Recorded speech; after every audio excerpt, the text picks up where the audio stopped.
There are 28 million refugees, and most of them do not have access to formal financial services. First of all, for themselves it's important to start building their lives, but also from a global economic perspective.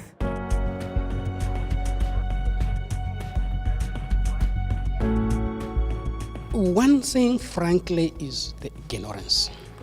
When they hear about a refugee, it's like they're talking about an alien, somebody who has come from outer space. But the truth is, the difference between you and the refugee is the fact that they have left their country, but there they have the skills, they have experience, they have the needs. We are looking for partnerships with institutions that are willing to take the risk with us in this financial inclusion journey, but also institutions that have abilities to help us find markets for the products and services that they are making, and therefore ensuring that they have some sort of an income that comes with it. So partnership with NGOs or private sector parties that can provide these sort of services would be a good package combination to help launch a refugee into a road to some sort of financially secure future. I think refugees would like to go back to their homes. There is absolutely no reason to suspect they would not.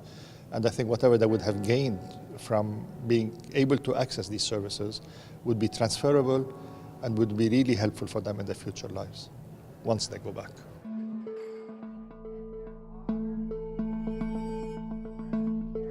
The big challenge with refugees is being a development issue, not a humanitarian issue. And financial inclusion is one of the key barriers we want to address in refugee self-reliance and livelihoods.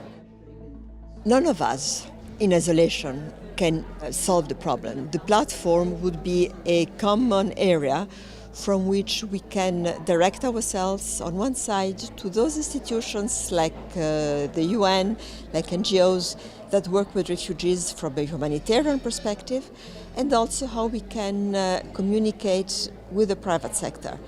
Because on our own and with the public sector only, this is an issue which is too big to tackle. To be able to include refugees in development topics and include refugees in all the things we care about when it comes to health, education, water, sanitation, all of those things, but in particular economic livelihoods, I think is key, and MPM is a key partner for us in that.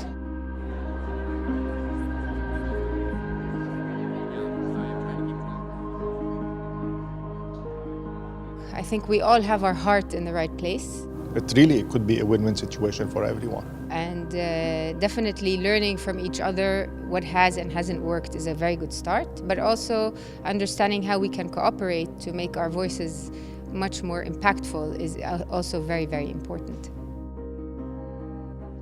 It's been surprising for me. So many institutions were involved in financial inclusion for refugees. And we as private sector investors can really offer an opportunity to make sure that they become economically active and become more independent.